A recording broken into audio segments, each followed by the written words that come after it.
Students, welcome. This is our 12th and last part of chapter 3 understanding quadrilateral.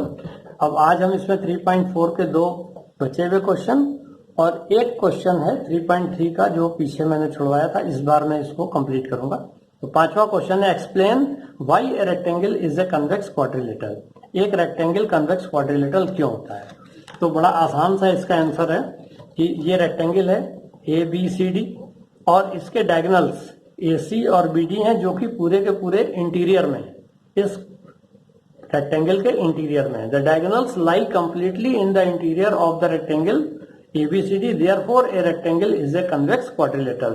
क्योंकि convex quadrilateral की definition में हमने देखा था कि जब डायगोनल कंप्लीटली इनसाइड पढ़ते हैं, इंटीरियर में पढ़ते हैं, तो ऐसे ही क्वाड्रिलेटरल को हम कन्वेक्स क्वाड्रिलेटरल कहते हैं। Therefore a rectangle is a convex quadrilateral because the diagonals lie completely in the interior of the rectangle.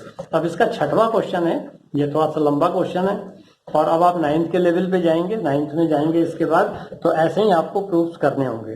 Question number 6 है ABC is a right angle triangle and O is the mid point of the side. ABC is a right angle triangle at B and O is the mid point of the side opposite to the right angle. तो angle B right angle है, इसके opposite का side AC है, तो AC का ही O जो है वो मिड पॉइंट है। O is the mid point of AC। तो आप ये भी जानते हैं राइट एंगल ट्राइंगल आपने 7th में पढ़ा है कि ये हाइपोटेन्यूज का मिड पॉइंट, अगर ध्यान से देखा जाए तो। अब हमें क्या करना है भाई, क्वेश्चन है explain why O is equidistant from A, B and C। तो यानी हमें प्रूव करना है, बताना है कि O जो है A से B से और C से इक्विडिस्टेंट, यानी OA, OC और OB तीनों आपस में बराबर होने चाहिए। तो OA और OC तो बराबर है ही है क्योंकि O मिड पॉइंट है। तो अब हम इसको प्रूव करते हैं, देखें कैसे प्रूव किया जाता है। तो इसका प्रूफ बड़ा आसान है और इसको बड़े ध्यान से देखना है क्योंकि ऐसे ही प्रूफ अब आपको 9th में करने पड़ेंगे। तो गिवन, पहले हम इसमें लिखते हैं गिवन। तो गिवन है ABC is right angled at B। तो ये ट्राइंगल ABC है, triangle ABC is right angled at B। ये राइट एंगल हो गया। तो इसका मतलब ये दिया हुआ है कि angle ABC is 90 degree. O is the mid point of AC, ये भी दिया हुआ है। Side opposite to angle B AC है और इसका मिड पॉइंट है O, तो O is the mid point of side AC। इसका मतलब OA is equal to OC, OA is equal to OC, ये तो हो गया। अब हमें प्रूफ क्या करना है, रिक्वायर्ड टू प्रूफ, इसको हम RTP बोलते हैं, 9th में आप देखेंगे। Required to proof O is equidistant from point B and point C। तो हमें वास्तव में ये प्रूफ करना है कि OA is equal to OB is equal to OC। OA is equal to OB is equal to OC, हमें ये प्रूफ करना है। यानी कि अब हम ऐसे प्रूफ करने के लिए कभी कभी 9th में आप जाएंगे तो कभी कभी कंस्ट्रक्शन की जरूरत पड़ती है, कभी कभी बिना कंस्ट्रक्शन के भी प्रूफ होता है। तो धीरे धीरे आप 9th में सीखेंगे।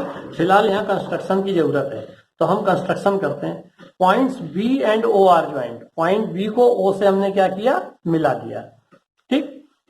BO is extended two point D और BO को D तक बढ़ाया, इस तरीके से बढ़ाया सच दैट कि OB is equal to OD। तो B को O से मिलाया और BO को हमने D तक बढ़ाया such that OB is equal to OD, इस तरीके से बढ़ाया। अब फिर हमने क्या किया भाई, कंस्ट्रक्शन में A को D से जोड़ दिया, इस पॉइंट A को, ट्राइंगल के पॉइंट A को इस पॉइंट D से जोड़ दिया और C को भी D से जोड़ दिया। इतना काम हमने कंस्ट्रक्शन में किया। अब इसका प्रूफ देख लिया जाए, बहुत छोटा सा है। ABCD इज ए क्वाड्रिलेटरल, क्योंकि अब इसमें 4 साइड हो गए, AB, BC, CD और DA, तो ये क्वाड्रिलेटरल है, 4 साइडेड फिगर हो गई। The diagonal BD and AC bisect each other, क्योंकि हमने देखा भाई कि AO is equal to CO या OA is equal to OC, ये तो दिया ही हुआ है। OA is equal to OC given because O is the mid point of AC, ये दिया हुआ है। और क्या है भाई,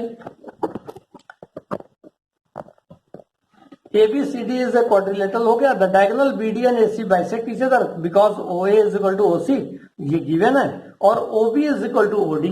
OB is equal to OD है. ये बाई कंस्ट्रक्शन है, हमने ये कंस्ट्रक्शन ही ऐसा किया है कि OB और OD आपस में इक्वल हो गए. इसका मतलब हम कह सकते हैं कि इन quadrilateral ABCD the diagonals bisect each other. Quadrilateral ABCD is a parallelogram. जब किसी क्वाड्रिलेटरल में डायगोनल्स एक दूसरे को बाइसेक्ट करते हैं तो वो पैरेललोग्राम हो जाता है. तो अब हमारा ये जो क्वाड्रिलेटरल है ABCD, now it becomes a parallelogram because the diagonals bisect each other. अब जरा हम देखा जाए इसमें कि ये जो एंगल ABC है इस पैरेललोग्राम में, ये जो पैरेललोग्राम पहले क्वाड्रिलेटरल था, डायगोनल बाइसेक्ट ईच अदर हुए, तो ये पहले ये क्वाड्रिलेटरल था, डायगोनल एक दूसरे को बाइसेक्ट किए, तो ये पैरेललोग्राम हो गया. अब इस पैरेललोग्राम में एक एंगल 90 डिग्री है, ये दिया हुआ है. Angle ABC is 90 degree, it is given. तो इसका मतलब ये हो जाता है कि parallelogram ABCD is a rectangle, क्योंकि रेक्टेंगल में हम जानते हैं अगर एक एंगल 90 डिग्री हो तो बाकी भी एंगल 90 डिग्री हो जाते हैं पैरेललोग्राम के, तब वो रेक्टेंगल हो जाता है. Rectangle is a parallelogram in which each angle is 90 degree. और एक ही एंगल के 90 डिग्री के होने से सारे एंगल अपने आप 90 डिग्री के हो जाते हैं. तो हम ये भी कह सकते हैं द डायगोनल, अब जब ये रेक्टेंगल है तो इसके डायगोनल्स इक्वल होने चाहिए, क्योंकि रेक्टेंगल की प्रॉपर्टी में हमने देखा है the diagonals are equal to each other. The diagonals AC and BD are equal. इसका मतलब AC BD के बराबर हो गया, डायगोनल AC और BD आपस में बराबर हो गया. इसका मतलब जब ये डायगोनल आपस में इक्वल है तो इनका हाफ भी इक्वल होना चाहिए. तो half of AC is equal to half of BD. अब हाफ ऑफ AC क्या है? AC का हाफ जो है वो भाई OA है और OC भी AC का हाफ है. और इसी तरीके से हाफ ऑफ BD क्या है? हाफ ऑफ BD जो है वो OB है. तो हम ये कह सकते हैं कि OA is equal to OC is equal to OB is equal to OD. हमें OD की जरूरत है, हमें इन तीनों की जरूरत. OA is equal to OC is equal to OB. तो हम ये कह सकते हैं कि O की दूरी A से, O की दूरी C से और O की दूरी B से बराबर है. Therefore O is equidistant from ABC. इसको हम समराइज करके देख सकते हैं. पहले क्वाड्रिलेटरल हमने देखा, क्वाड्रिलेटरल के डायगोनल्स एक दूसरे को बाइसेक्ट करते हैं, इसलिए पैरेललोग्राम हुआ. और पैरेललोग्राम का एक एंगल 90 डिग्री हो जाए तो वो रेक्टेंगल हो जाता है, और रेक्टेंगल के डायगोनल इक्वल हो जाते हैं. उन्हीं डायगोनल, जब डायगोनल इक्वल है तो उसका हाफ भी इक्वल होगा. ये समरी में बता रहा हूं. तो हम ये कह सकते हैं कि O is equidistant from ABC. अब एक क्वेश्चन जो बचा हुआ है वो पिछली एक्सरसाइज का 3.3 का एक क्वेश्चन है, और मैंने कहा था कि ये बाद में हम लोग देखेंगे, अपने लास्ट दूसरे लेक्चर में मैंने कहा था. तो वो क्वेश्चन हम जरा देख लें कि can a quadrilateral ABCD be a parallelogram if angle D plus angle B is equal to 180 degree. तो हम जरा एक करके क्वाड्रिलेटरल देखें. एक क्वाड्रिलेटरल हमने बनाया ABCD. हम देख रहे हैं अपोजिट एंगल. अब आपको पहले बताया मैंने कि साइक्लिक ऑर्डर में हमेशा नेमिंग करनी चाहिए.